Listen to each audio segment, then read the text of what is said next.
پنځم به ووایو په دې به درس ختم کو. الحی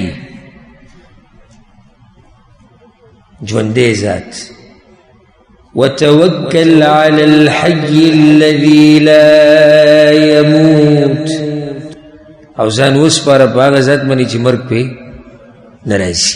ما تاسو ته بعض صفات په الله کې دي په مخلوق کې مشتي، خو یو شان خو نه دي که نه. د حیات ته صفت په مخلوقاتو کې شتي که نه شتي؟ شتي. خو آیا حیات د مخلوق او حیات د الله د یو شان دي؟ نه. زمونږ ژوند ختمېدونکی ژوند دی، او رب العالمین سره چې کوم ژوند دی هغې ته ویلی کېږي الحیات الکاملة العظیمه، او پوره کامل ژوند دی د الله سبحانه وتعالی. نه اول شتي او نه آخر شتي.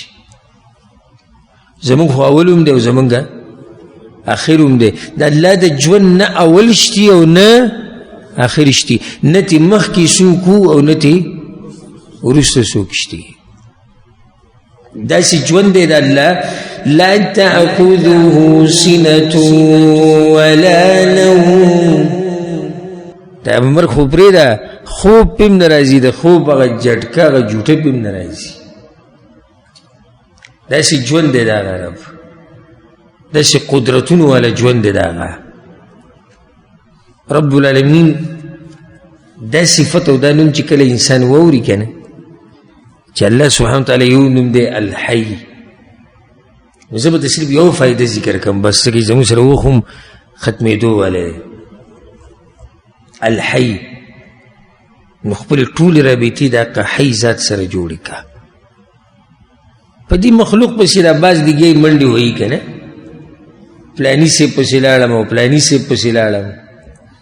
دا پلاني صاحب به یو څه وخت بعد نه وي، او یا به بیمار او یا به غریب شوی او یا به کمزوری شوی، خو خپلې رابطې ټولې د چا سره جوړې که؟ د هغه حی ذات سره جوړې که. الله څه وایي؟ وتوکل علی الحی الذی لا یموت.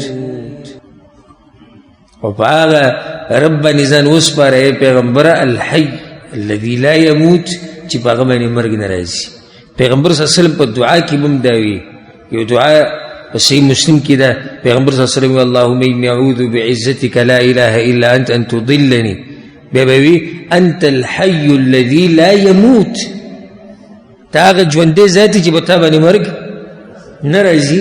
والانس والجن یموتون، او په انسانانو او پیریانو باندې خو مرګ راځي. او چې کله دې د دغه ذات سره رابطه و چې د ژوندی ذات دی که نه، ژوند به دله ښایسته کړي. د ژوندي ذات سره د ژوندي ټکي نه دا فایده واخلئ. د ژوندي ذات سره چې د رابطه وه نو څه به دې ښایسته شي؟ ژوند به دې ښایسته شي. الله څه وایي په سورة النحل کې؟ من عمل صالحا من ذكر أو أنثى وهو مؤمن. چا چې نیک عمل کول، که دی نارینه دی که زنانه ده، او دی مؤمنی، فلنحيينه حياة طيبة. الله وی مونږ بوله ژوند ورکو، ښایسته ژوند به وله ورکو. خو دا ژوند هله انسان ته میلاویږي چې د ژوندي ذات سره رابطه مضبوطه شي. یو فایده دا راووته چې تا ته پته ولګېده چې الله نه وده کېږي، نه ستړی کېږي، نه پې خوب راځي او نه پې مرګ راځي، نو بیا به ته په کوم ځای کې ځان د الله نه پټ کړي چې ګناه وکړي؟ دا فایده دې راووته که راونه وته؟ اوس یو سړی ګناه کوي او زړه کې رالو چې وایي دا خو الحی الذي لا یموت، هغه کوم رب چې ژوندی دی د همیشه دپاره هغه ماته ګوري. نو داسې وخت نشته چې ته انتظار کوې چې په هغه رب باندې به خوب راشي یا به ستړی شي یا به ما نه ویني یا به زما نه اوري. نه، هر ټیم دغه رب ستا اوري او تا ویني او د هر څه نوټ کېږي. نو تله به حیا درشي. او غټه وجه اکثر ملګري دا سوال زمانه ډېر زیات کوي چې د دې ګناهونو نه به ځان څنګه بچ کوو. خصوصا په دې موبایل کې د فحش تصویران او فلمونه، نو د هغې خو ډېرې طریقې دي د ځان د بچ کولو د دې ګناهونو نه، خو یوه طریقه چې اگر رئیسي طریقه ده او ذریعه ده، زه دې ملګرو د ټول نه ولویم، او هغه د الله نه حیا کول. چې کله د الله نه دې حیا کوله که نه بیا به ګناه ونه کړي، خو چې کله د پکې حیا نه وه او د الله قدر دې په زړه کې نه و، د الله عظمت دې په زړه کې نه و، نو بیا په یو ګناه باندې هم ستا بریک نه لګي، بیا ته په هر شي باندې ورتلی شي، ځکه چې هلته په زړه کې ستا حیا نشتي د الله نه. صحابه کرامو به دومره حیا کوله، بعضو وی منګه چې لامبي هم یوازې بیا به هم څه شی د ځان نه تو کړی و، او د یو حدیث کې هم دا مسله راځي چې ځان له یوازې لامبي هم څه شی تو کړه، ښه څوک خو نشتي، وی دا حیا ده د چا نه؟ د الله نه.